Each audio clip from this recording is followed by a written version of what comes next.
And back in Cleveland at Burke Lakefront Airport, Greg Moore back in the pits. How close a call did that turn out to be from your seat? Well, I mean, I had 3 guys hit me, so I mean, very, very, very close. And JJ was the biggest one I think that hit me, but you know, it's unfortunate for everyone here on the Players Foresight team. You know, we were quick this morning in the warm-up and had a really bad start, just being a bit too timid, and then just, you know, past a couple of guys, just working up through the field, and just the car bottom went off the track a little bit, and that was it. Happy that you're all right. Let's get upstairs. We're ready to go green, Bob. All right, thanks very much. Tough day for Greg Moore. No points scored in the last 2 races. He was second in points and remains there at this point in the championship. But Jimmy Vasser, you can be sure, has the race lead, and his crosshairs are set on Greg Moore as he hopes to climb up into second behind his teammate, currently second on the racetrack. First in the championship, Alex Zanardi. Here we go. Zanardi coming up hard on the revs, struggling to hold the car straight. But you see Vasser get out there and get in the grass, get sideways. For sure he had to lift off. Look at this. There are no team orders here. Now can Jimmy dive up the inside now, accelerating to the next corner? We're going to see. With the teammates battling up front, that's Paul Tracy in third in the green and white car. Then Dario Franchitti, his teammates. So teammates in first and second, and in third and fourth. Then Al Unser Jr., Michael Andretti, Mark Blundell, Brian Herta, Bobby Rahal, his teammate. Christian Fittipaldi is 10th. Gilles de Ferran 11th. Scott Pruitt 12th. Then Mauricio Gugelmin, Richie Hearn, Adrian Fernandez, Patrick Carpentier, and Max Pappas. And look at this struggle. Slice. You had Vasser tending with Tracy. Franchitti came up and knifed by both of them. And look at this. Jimmy's obviously having trouble changing gear, as Jack reported earlier. Here comes Michael Andretti in the black car. He needs to settle down and regroup. The person that got helped the most by that battle, of course, Alex Zanardi. Closing up under braking. Fast right left-hander. They move back the concrete wall there at turn number 10, giving the drivers better sight lines and more confidence in that right foot. Look at the lead that Alex Zanardi has opened up. Michael Andretti. Now you hear him shift in there. He's never taking his foot off of the throttle. He just holds it down. A little electronic device in the turbocharger, and the electronics detonates the engine just for a millisecond, slows it down. That keeps the turbo boost up. What Jimmy Vasser's having to do, put the clutch in, shift with the sequential straight back. But the turbo slows down, and he has to spool it back up. He loses quite a bit of ground. We learned in qualifying that tenths, even hundredths of a second per lap are critical around Cleveland. It is so fast. There are so many lines. The slightest mistake, and you've dropped a couple of car lengths. Alex Zanardi was really Johnny on the spot there. You saw he was really close. Jimmy tried to go straight out of weaving, warming his tires. They're always trying to trick the guy behind him. He did it straight out of the weave. Alex was on him. Alex got big time crossed up, but Jimmy put the right rear in the grass, like Danny said, and was able to get by him. The shifting probably contributed, but the cold tires was at least as much of it. Michael Andretti, running back there in 5th place, has lost the title of lap leader for the CART FedEx Championship Series this year. That happened at Portland, where Alex Zanardi won the race and passed Michael in the lap leader standings by 2. Right now, Zanardi is piling up laps led. Michael would just be happy to get a victory. He hasn't had one since the season opener. Zanardi, meanwhile, is leading his 8th race in the 10 run to this point of the season. That includes today's event. He has been simply dominating, and the rest of the motorsports world has noted that. Rumors swirl that Alex Zanardi can write his ticket in any open-wheeled series in the world, and that includes Formula One. Battle for 4th, Vasser in red, Michael Andretti in black, Al Unser Jr. having a great run for Roger Penske. The familiar red and white of Marlboro, still looking for the captain's 100th career win. His best finish this year, as you see, 2nd place at the Budweiser 500 at the Twin Ring Motegi Circuit in Japan. This is by far the raciest we've seen Al Unser Jr. on a road course this year. He was competitive in Japan, but he hasn't even been in the hunt virtually, other than sometimes on pit strategy. Here, yesterday, he was in the slow group qualifying, made a big leap forward. Don't exactly know what they found in the car, but much, much happier. He's also one of the Goodyear runners that we noted that looks to be better on longer runs, but he's in a perfect spot. It used to be Al Jr. in the top 6 early on. He was going to be figured for the win before the day was over. Tommy, I like Al Jr. and Michael's chances for a good, strong finish here. If nothing goes wrong, I like Michael's a little better because I think his car is more reliable. The Penske suffered quite a bit through gearbox woes this year, but I like them because they're on Goodyear tires. These guys have won here. They know how to do it, and you've got to drive hard every lap of this race. Now, Danny, with the tire situation, if you're a Firestone guy and you know you've got some graining, are you going to run the pace hard and hope to build up a gap, or are you going to try and just let the tires do what they will, or are you going to try to really baby it, run as hard as you have to, maybe even give up a few spots? What do you do? If I'm the Goodyear guy, I want to run this thing as hard as I can, not worrying about babying it, and try to push the Firestone runners to have to run that hard because I think it'll force their tires to grain. You ride with Gilles de Ferran off of turn number 8, up through the gearbox, revving that Honda turbocharged 2.65 liter V8. That's Bryan Herta just ahead of him.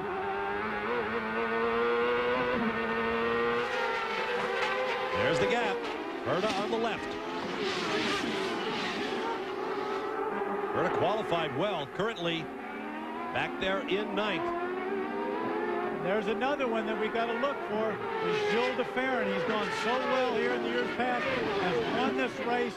Very tough driver. Derek Walker, very smart in the pits, and he's Goodyear shod. De Ferran had a shot at a podium 3 weeks ago at Portland International Raceway, but he and Herta got together in the Festival Curves. Herta continued on. Scott Pruitt got by Herta to take 2nd place. Herta was 3rd, and De Ferran's race was over. A bitter pill for Derek Walker and the Valvoline team.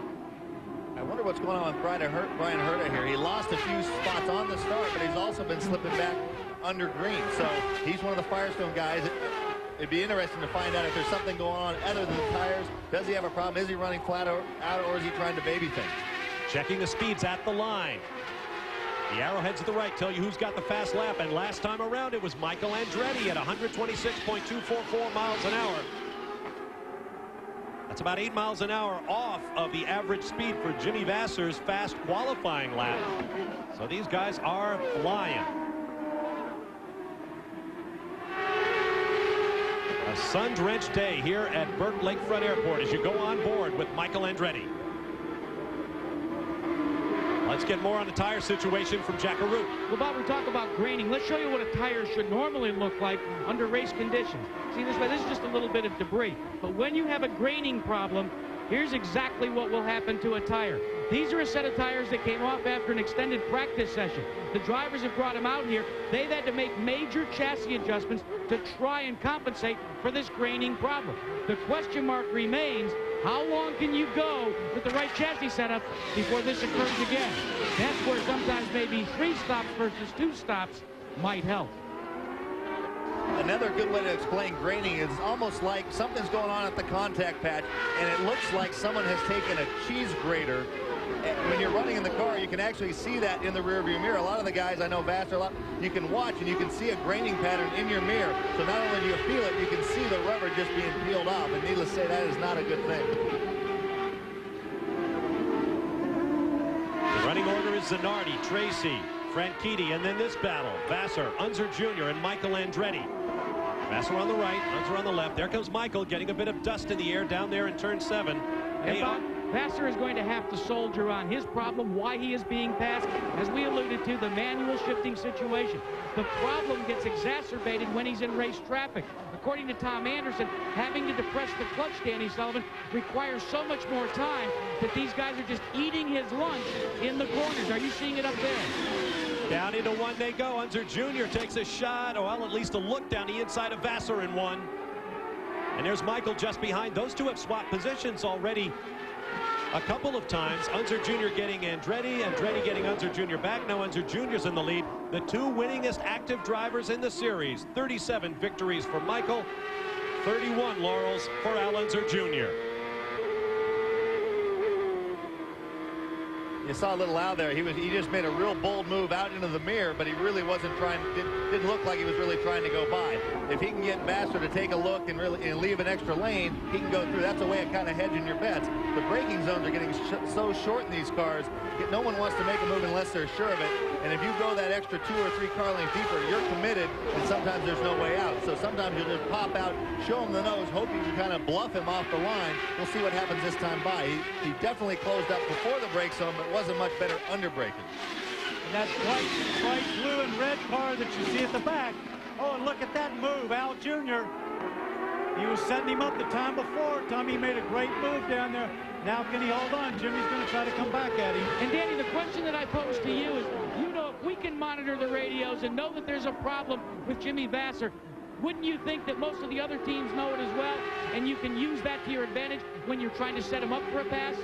You can, Jack, but the thing that I've always learned on the track, it's great that they have that information, but it depends on what the guy's doing in the car.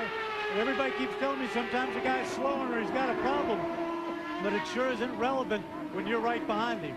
A battle of the champions here. Unser Jr., Jimmy Vassar, Michael Andretti, and 3 different combinations. Unser Jr. in the Penske Mercedes. Vassar in the Reynard Honda. Michael Andretti in the Swift Ford. And Mark Blundell coming into view in the number 7 spot behind Andretti. As Unser Jr. has opened up a quick gap on Jimmy Vassar in 5th. Michael Andretti in 6th. And Mark Blundell in 7th. There's Dario Franchitti. Unser comes up underneath. Oh, that was close. That was very close. Good spot to try to pass, but Franchitti wasn't having any of it there. You know what these guys, what Al Jr. is doing, the width of these runways, and it opens up a new driving possibility. I read about it. John Watson did it in F1 on some street courses.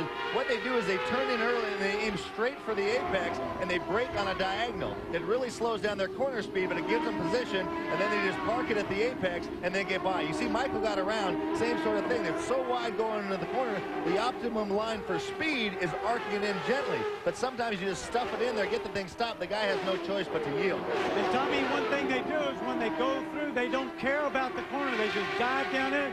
They just park it in the corner, get it turned, and then accelerate off and block the guy in the middle of the corner. Jimmy Vassar's problems aren't over. There is Mark Blundell, and behind him, that bright yellow helmet is Christian Fittipaldi, who started in 13th place, is now up to 8th. We'll take a break and return for more from Cleveland.